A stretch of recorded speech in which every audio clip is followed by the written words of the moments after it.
Los caminos reales fueron rutas oficiales de reinos o imperios como por ejemplo el Camino Real Persa, el Camino Real Egipcio, el Camino Real Inca o el Camino Real Español, entre muchos otros. El Camino Real Español fue desarrollado en la etapa imperial, es decir, el periodo entre la llegada militar a América en 1492 hasta la pérdida de la guerra contra Estados Unidos en 1898, lo que llevó a la entrega de las colonias que todavía poseían América y Asia, como eran Cuba, Puerto Rico, Filipinas y Guam. El Camino Real fue en el fondo una medida política estratégica para generar control oficial del comercio y flujo de personas entre diversos lugares del amplio territorio y la diversidad de pueblos sometidos a la corona. A poco andar de la llegada a América, Sevilla sería por un largo periodo la ciudad-puerto oficial de salida de los barcos desde el corazón del imperio, conservándose hoy en el Archivo de Indias, la antigua casa de contratación en dicha ciudad, completos registros de embarcaciones y personas que pasaron a América. La expansión del imperio llegaría a tener presencia en 5 continentes: Europa, América, Asia y pequeños puntos en África y Oceanía, abarcando una extensa zona que supera hoy los 30 países, desde Alemania por el occidente hasta Filipinas y algunas islas de Oceanía por oriente. Por tanto, es muy importante visualizar que el Camino Real Español no solo fue un trazado por tierra, sino también por mar. En el caso chileno, el Camino Real se empezó a establecer desde el norte con la invasión española a partir de 1536, y como en todos los otros territorios, esta invasión fue apropiándose y renombrando caminos ancestrales indígenas, como los caminos Aymara, Mapuche y también el Camino del Inca. Para poder circular por él, era necesario pedir la autorización al rey, por intermedio de sus representantes en cada zona, y por tanto dejar registro de las personas y productos que se transportarían con el consiguiente control social y cobro de impuestos. Esto generó en la práctica, por supuesto, muchas sendas o caminos paralelos, no oficiales o clandestinos, con la finalidad de evadir dichos impuestos. Acercándonos a la zona conocida hoy como Olmué, la cual es un largo valle en la ladera occidental de la Cordillera de la Costa en la actual región de Valparaíso, podemos ver cómo establecidas ya tempranamente los asentamientos españoles en La Serena, Quillota y Santiago a mediados del 1500, y entendiendo que la invasión se producía desde el norte, podemos ver cómo entre Quillota y Santiago la ruta más directa es la hoy llamada Cuesta de la Dormida.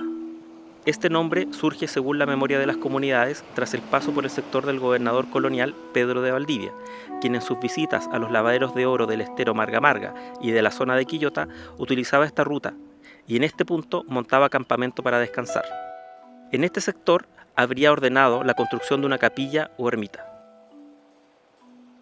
Lo importante es entender que este es un segmento de un camino mayor que conectaba Santiago con el valle de Quillota.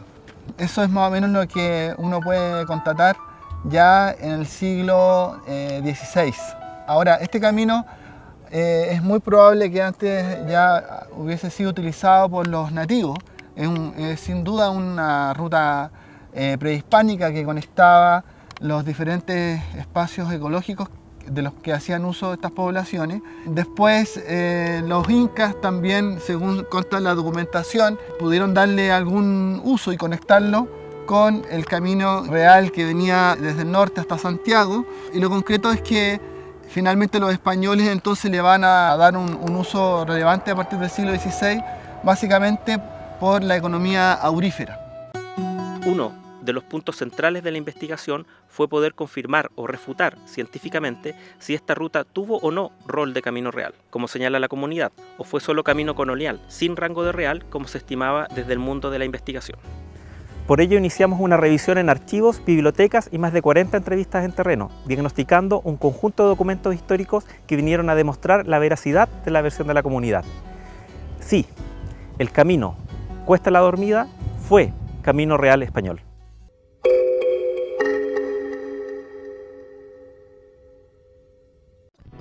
Los principales documentos fueron encontrados en la Biblioteca Nacional y Archivo Nacional en Santiago de Chile. En una publicación del Archivo Nacional de 1983 había sido incluido un plano de la zona, a color y fechado en 1610. Seguimos sus rastros y logramos definir que el plano pertenecía a un juicio de tierras ante la Real Audiencia, y no era de 1610, sino realmente de 1618. Este juicio se conservaba íntegro, aportando detalles claves de la época, pero sobre todo señalando claramente la denominación con que este segmento del Camino Real se conoce hasta la actualidad: Cuesta de la Dormida. Es importante señalar además que este juicio hace referencia a situaciones ocurridas en la década de 1570. Lo que este testigo sabe y vio es que en las acequias con que regaba sus sementeras Francisco de Riveros el Viejo, en el camino abajo de la cuesta de Tiltil, poco más delante de la dormida que llaman del gobernador don Pedro de Valdivia.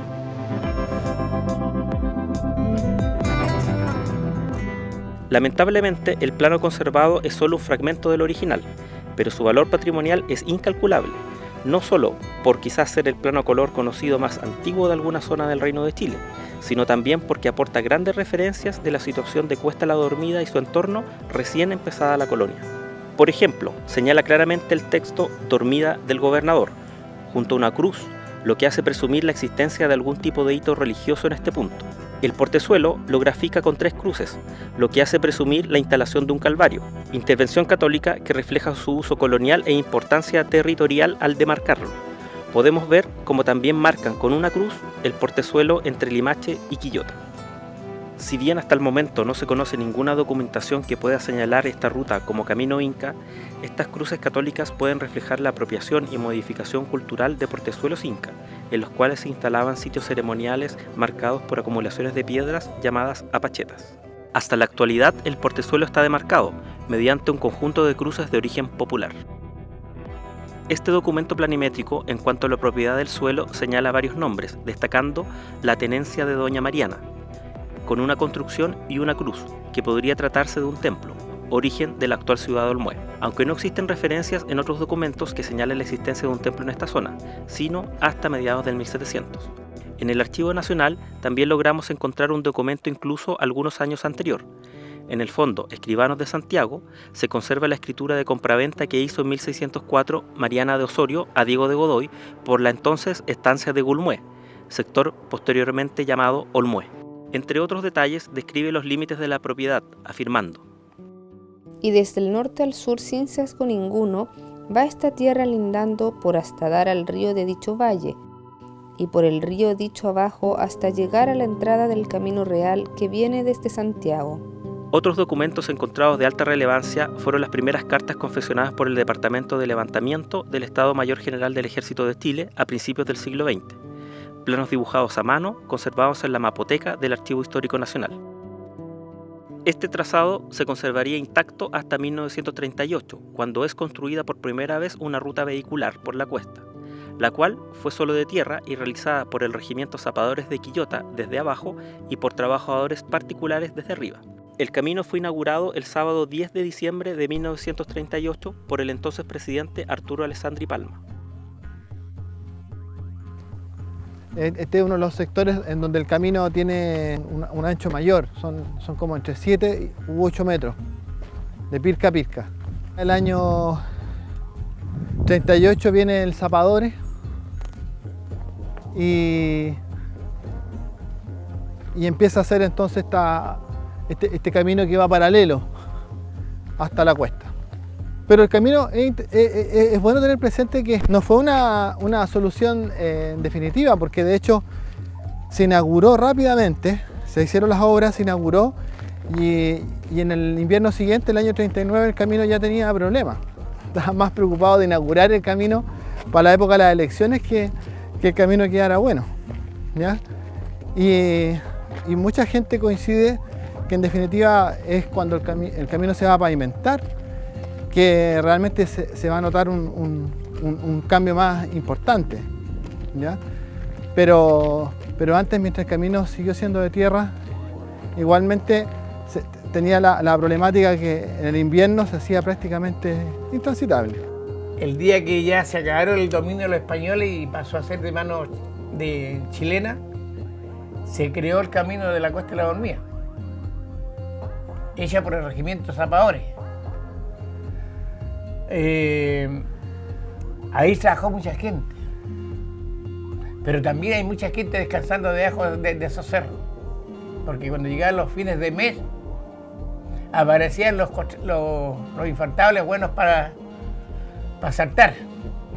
ahí hay mucha gente enterrada. Mi abuelo era de allá, mi abuelo murió de 80 y tantos años, y él decía que, niño me decía, aquí hay mucha gente enterrada en estos caminos.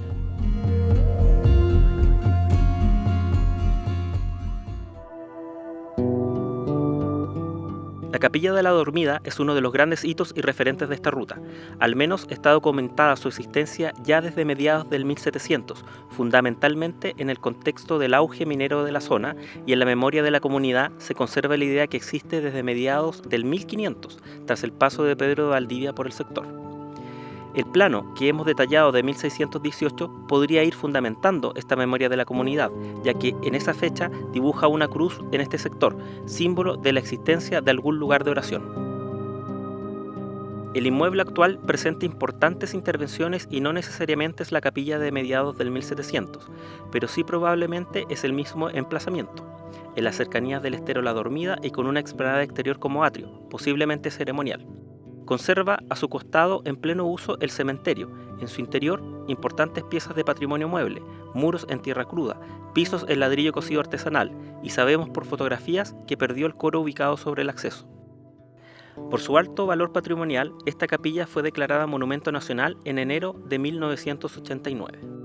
La capilla data de mediados del siglo XVI y obviamente era un caserío que todavía tiene las características, y era el camino obligado desde Santiago hacia el interior, digamos, por el otro, diríamos, extremo venía Valparaíso, así que obviamente nosotros somos los más antiguos. La gente que venía desde Santiago a Valparaíso pasaba por este camino real, obligadamente. Desde aquí hacia atrás el camino real pasa por el puente, digamos, y llega hasta el camino y se une llegando al lado de la gruta.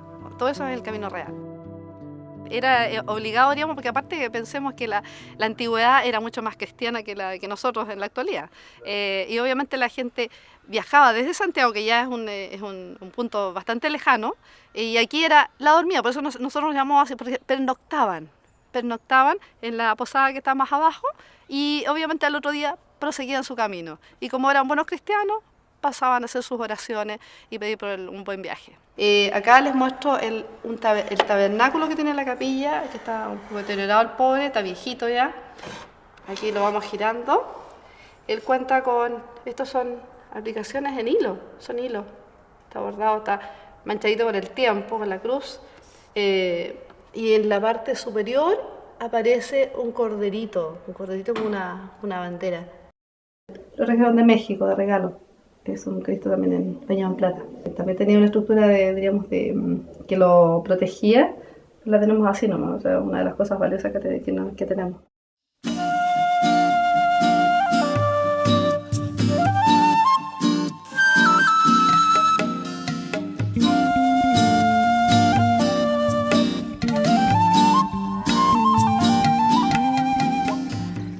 Era real el camino porque era propiedad del rey.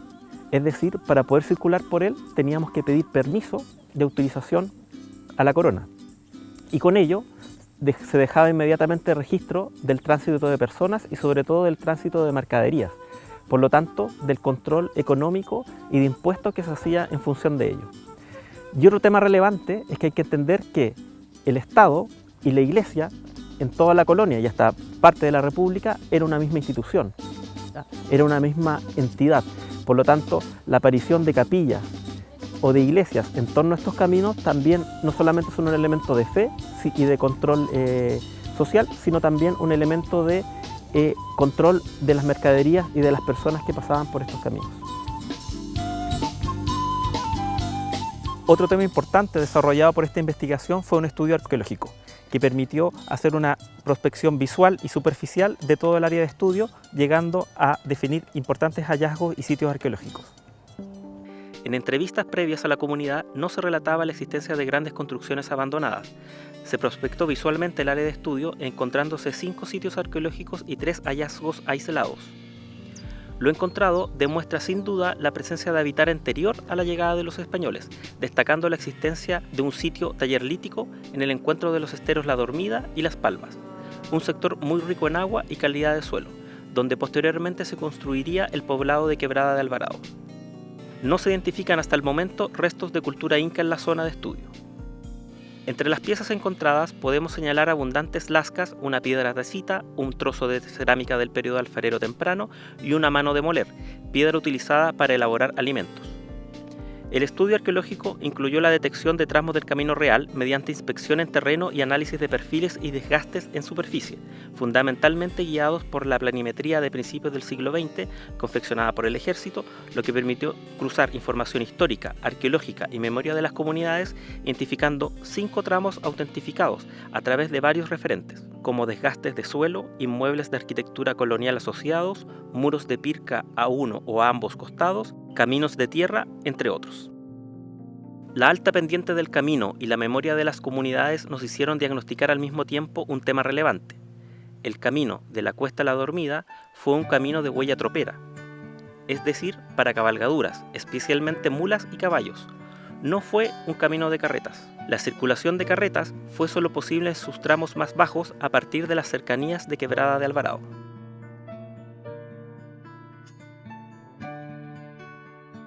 Los 5 tramos identificados son: tramo 1, desde la cumbre de la Cuesta La Dormida hasta la Capilla La Dormida, por el sector medio de la quebrada, con una longitud de 5,84 kilómetros. Tramo 2, desde la cumbre de la Cuesta La Dormida hasta un poco antes de la Capilla La Dormida, pero a diferencia del anterior, transcurre por el sector alto de los cerros, con una longitud de 6,05 kilómetros. Tramo 3 es un pequeño tramo por la ladera norte de la quebrada entre Capilla La Dormida y un sector intermedio de la parte baja de la cuesta, con una longitud de 1,24 kilómetros. Tramo 4, desde Capilla La Dormida hasta el poblado Quebrada de Alvarado, por el sector medio de la quebrada, con una longitud de 5,28 kilómetros. Tramo 5, desde el poblado Quebrada de Alvarado hasta el estero Pelumpén, por el sector norte del actual camino pavimentado, con una longitud de 2,3 kilómetros. Y aquí nos estamos adentrando en la huella que bajo estas mismas características seguía hasta la cumbre. Lo importante es tener presente que había 2 caminos. Hay un camino que sigue por donde nosotros vamos ahora, que vamos cerca del estero de La Dormida, un estero que trae agua esencialmente en el invierno, ¿ya? Pero que ahora en realidad está bastante seco. Y por otro lado también uno podía subir a la loma de Camarico, o la loma larga que se llamaba, y ir por esta loma que divide La Dormida de La Vega, hasta después, ¿verdad?, ir a empalmarse más arriba a la cima de la cuesta. Seguía por la loma que va o por el cerro, en realidad, que va aquí a mano derecha, y llegaba hasta esta loma que divide este cajón de La Dormida de La Vega, ¿ya? Esa loma se conoce con el nombre de Camarico, la loma de Camarico o la loma larga, ¿ya? Y tenía la ventaja, y todavía la tiene, de ser un camino bastante más plano y de mejor trazado para hacer la ruta, ¿verdad? Y finalmente llegar de nuevo al mismo descanso que es la iglesia de La Dormida. Cuando se investiga, no solamente debemos basarnos en una línea, sino establecer varios elementos de demostración de nuestra hipótesis. Una de ellas, en el trabajo de campo, fue descubrir atributos materiales que autentificaran el trazado del camino. De ellos, los más relevantes es el uso de las pircas, que podemos ver a lo largo de varios kilómetros dentro de esta zona, y además las viviendas en adobe o adobón, es decir, arquitectura de tierra cruda, las cuales estaban ubicadas en el contorno del camino.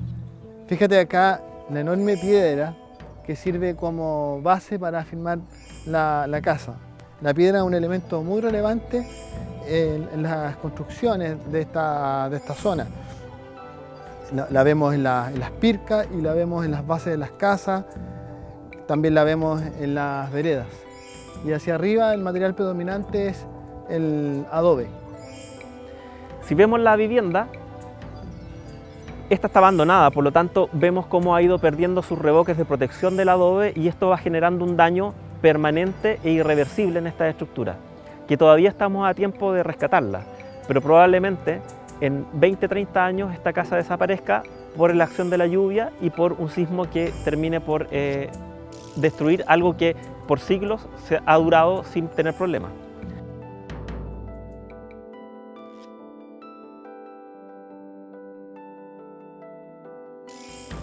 Los muros de Pirca son uno de los grandes elementos de autentificación del camino, pero sobre todo un elemento de identidad del sector, en el cual se conserva este sistema constructivo que en el periodo indígena debió ser de muy extendido uso. La técnica hoy está totalmente viva y las comunidades todavía utilizan este sistema para construir sus cierros de terreno. Incluso la comunidad ha aportado una fotografía donde se aprecia la antigua media luna de Quebrada de Alvarado totalmente construida en Pirca. Estas pircas corresponden a las que bordeaban el camino real que entraba al pueblo de Quebrada Alvarado. Hoy día, como ustedes ven, varias de ellas están caídas y más atrás podemos ver que se han vuelto a levantar pircas porque el trabajar con pircas es parte de la cultura tradicional de la zona.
Esta escuela tenía mucho cariño de la gente, porque en la última fase, digamos, porque ella tuvo varios lugares donde funcionó, pero donde está hoy día, los mismos vecinos despejaron el lugar que habían donado para construirla, y ahí vieron con gusto entonces ellos ver una escuelita nueva, una escuelita linda, digamos. Bueno, yo fui directora en el año 82, pero antes ella tiene una historia larga, porque ella tiene más de 100 años. Este pueblo se caracteriza porque son gente toda que se dedica a la agricultura, a la crianza de ganado, y son gente muy buenos, muy unidos, muy cooperadores. Formamos unos grupos muy hermosos con los apoderados y los alumnos y los niños, y la profesora en ese tiempo era de todo, cuando recién me recibí, en el año 38. Por ahí. Entonces me encontré con un pueblo lindo, hermoso, con mucha gente cooperadora que la recibieron a uno con cariño. Éramos todos muy unidos, era un respeto grande.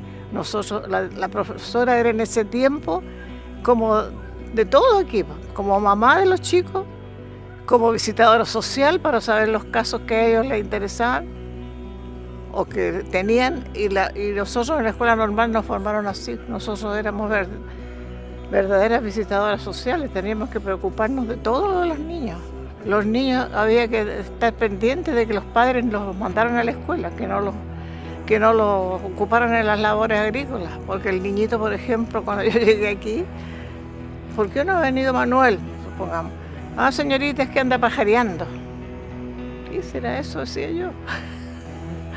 Y después me contaron que los niños iban a los campos donde los papás sembraban arvejas y cosas a correr los pájaros, y les cantaban a los pájaros: pájaro ladrón, que le come las arvejas a mi patrón, y los carreteaban a los pájaros. Ese era el pajarero. Habían bosques inmensos de robles, de peumos, quillayes, de todo. Había mucho árbol autóctono aquí, pero ahora no hay nada casi porque la gente se dedicó a cortarlos y a hacer carbón. Yo le decía a una de las niñas: ¿tu papá cuántos árboles habrá cortado para hacer carbón? Yo creo que más de 500 o 1000. Sí, pues señorita. ¿Y cuántos habrá plantado? Ninguno.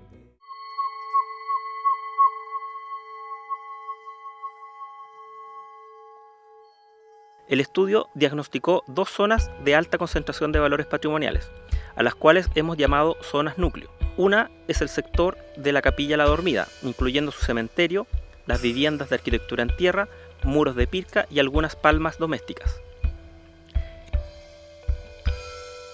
El otro sector es el poblado de Quebrada de Alvarado, como ejemplo de urbanismo tipo ciudad lineal, con viviendas en arquitectura en tierra conformando el camino, incluyendo una capilla, la antigua escuela, el antiguo correo y también algunas palmas domésticas.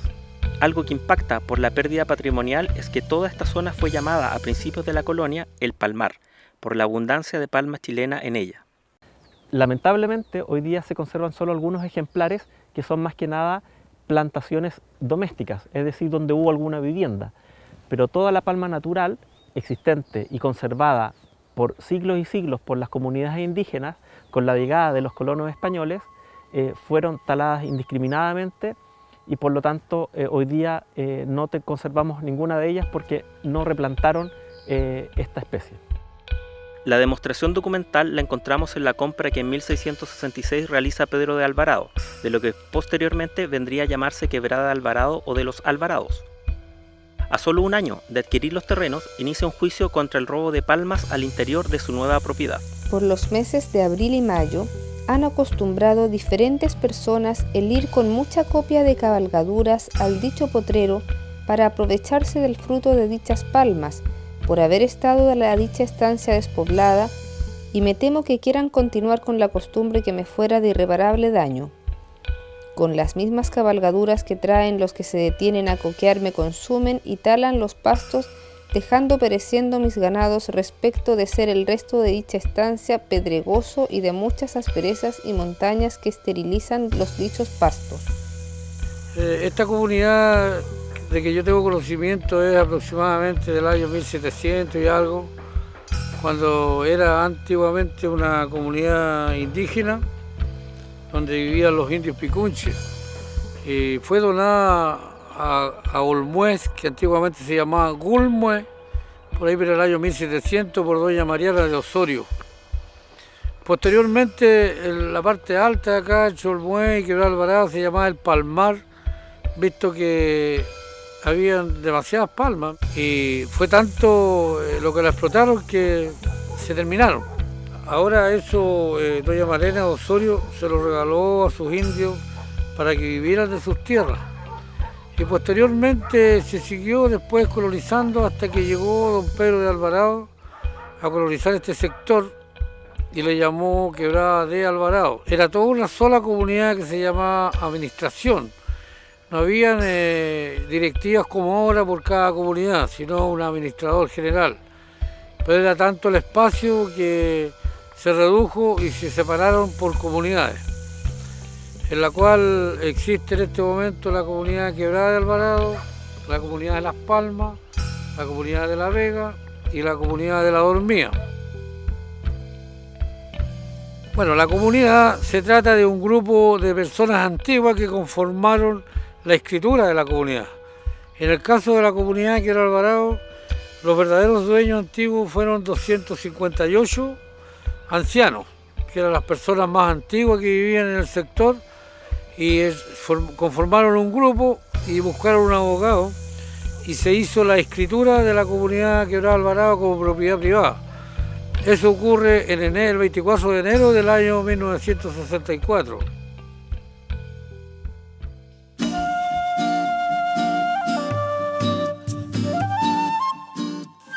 Pero un camino no es solo un trazado. Una ruta es un elemento vivo.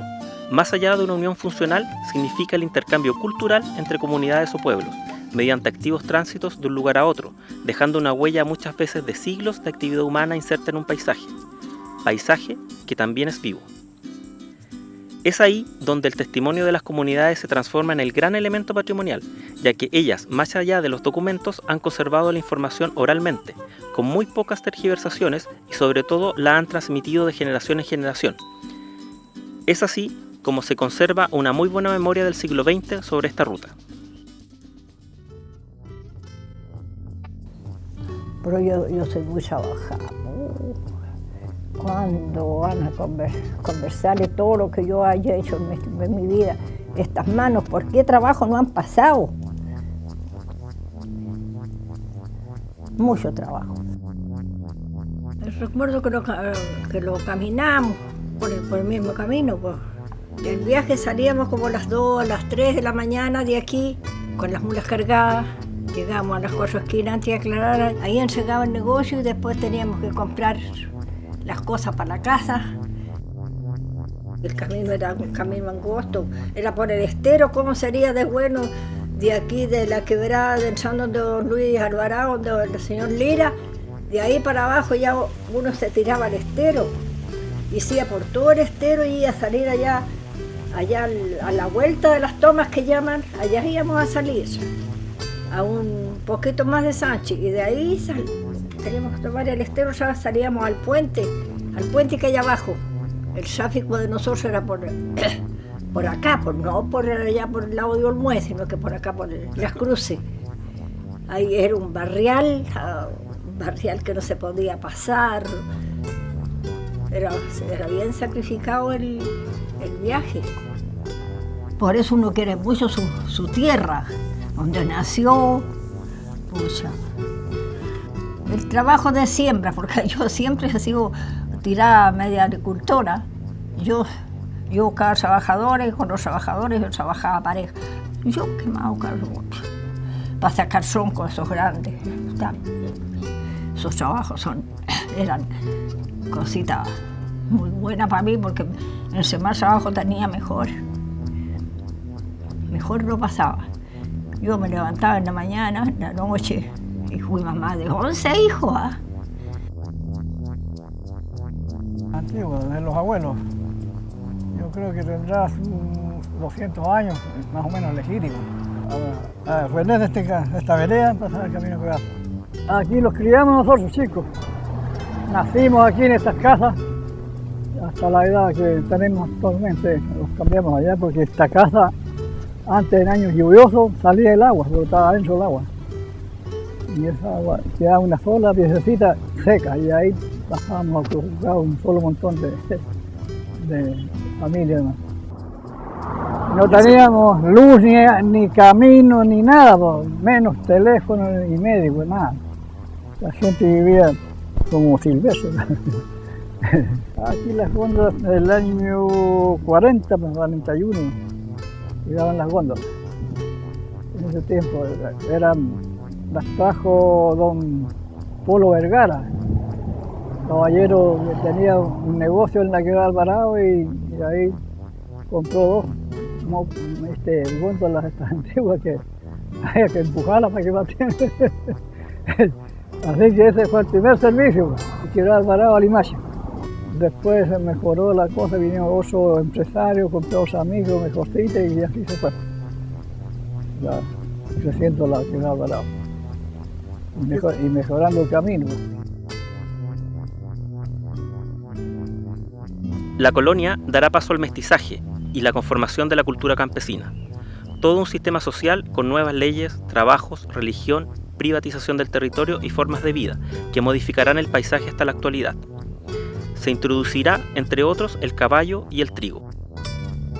La era se hacía un desplayo grande, así redondo, bien apretado la tierra, bien apretada de grea. Y ahí después se echaba ahí el trigo, se hacía un manso montón pues, grande. Y después de ahí se hacía unos postes así de alambre, 2 hebras y una puerta. Y ahí entrábamos los horqueteros adentro con las horquetas. Seguía todo el trigo, se hacía ahí esa parte y quedaba el otro montón para atrás, a la redondela. Y ahí se echaban bestias sueltas adentro. Y 2 viejitos de a caballo corrían adentro. Y después echamos las bestias para afuera y le íbamos dando vueltas con la horqueta así. Uno así del otro, hacíamos alto así la vuelta.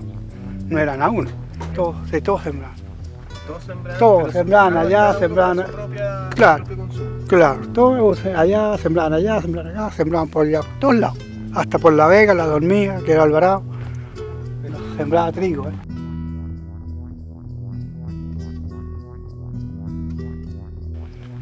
Entonces allí ya los apostamos por todas las orillitas, a la redondela. Entonces aquí íbamos sillando nosotros dando la vuelta. Y los postecitos allá íbamos. Y aquí el trigo y la gente por dentro aquí. Y la horqueta, y aquí ya dando vuelta para allá. completo.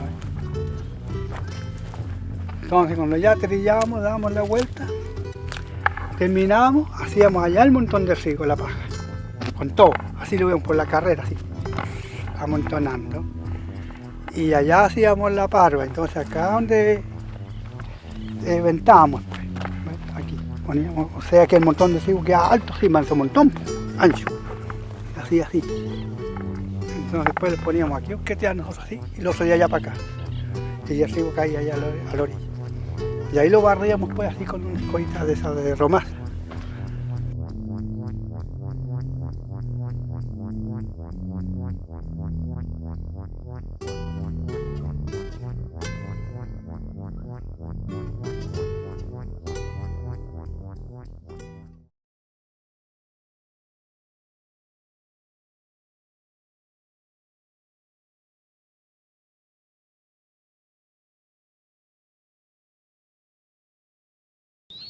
A pesar de la modernidad, la cultura tradicional sigue viva. Todavía está la memoria de la construcción de arquitectura en tierra, técnica que se pierde peligrosamente ante la inexistencia en Chile de una normativa constructiva en este material. Los jóvenes ya casi no conocen la técnica.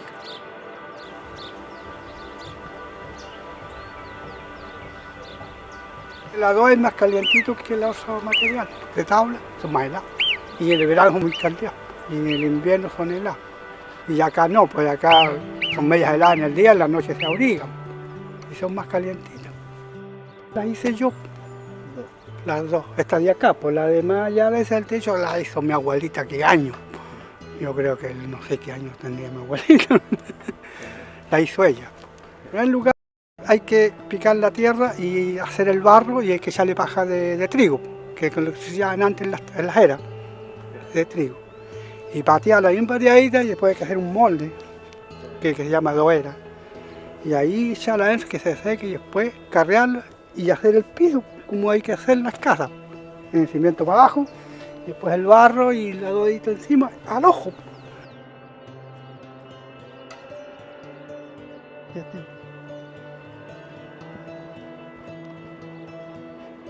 Aquí tenemos la cocina. Este está puro adobe. Aquí el espejo y la mano. Entonces acá y esto es de emergencia si el baño está por detrás. Íbamos juntando la adobe, íbamos echando estucando igual como estucan las casas por las osas. Pero la única diferencia es que esto es barro, la osa es cemento. Y después le pasamos el platacho, se funciona así y se va emparejando la plana. Pero aquí volví a la gente a solicitarme por la benchuca, me dicen que tengo mucha benchuca y no hay benchuca. Por la araña esa cuando llama el rincón también, porque la araña del rincón junta el barro, las partiduras, ahí la araña del rincón. Sí, yo la hice y yo mismo puse las varillas y yo mismo cargué el techo. Pero busqué el que la colocara.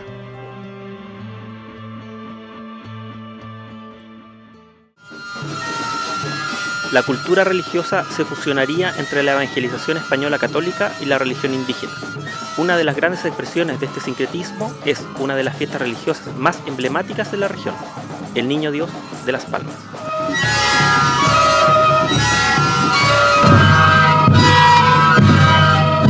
Sé que el Niño Dios de Las Palmas fue encontrado allá arriba, aquí en la Piedra Imán. Por allá fue encontrado. Iban unos arrieros con unos burros cargados en un huequito, dicen que por ahí estaba en una pajita, lo habían dejado. Y ahí se lo trajeron y se lo entregaron aquí al caballero, al dueño de la iglesia. Y él lo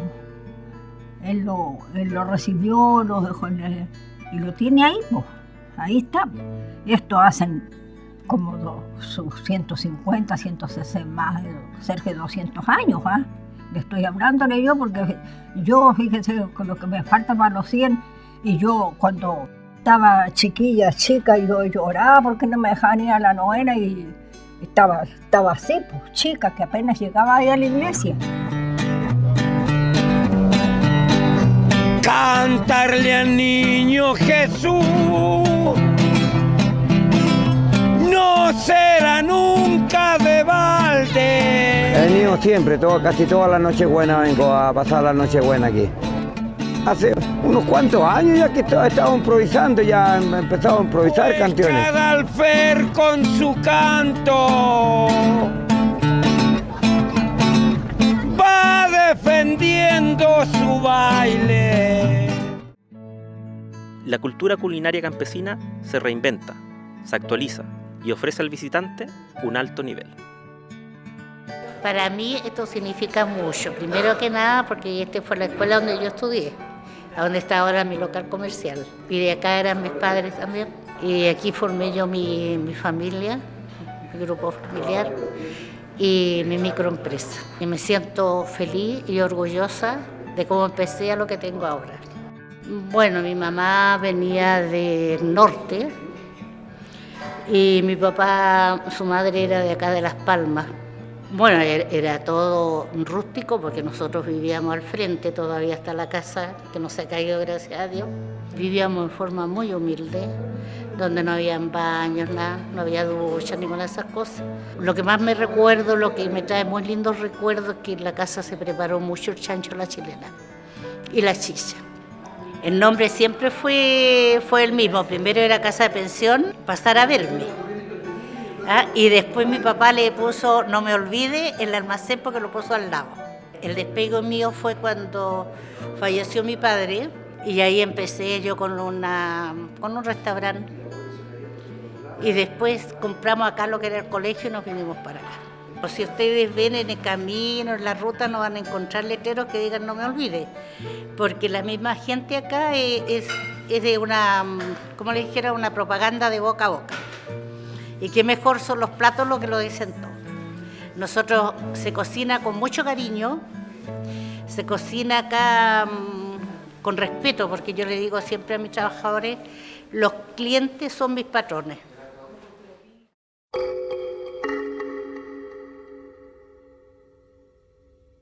Tenemos, por ejemplo, un interesante conjunto de viviendas hoy día abandonadas que se podrían rehabilitar y restaurar como elementos de este circuito. Por ejemplo, centros de interpretación, de atención al visitante, cafeterías, restaurantes, pequeños salas museos que den valor a toda esta zona y puedan acoger y otorgar servicios de calidad a los turistas que decidan recorrer esta zona, especialmente a caballo o a pie por estas rutas ancestrales.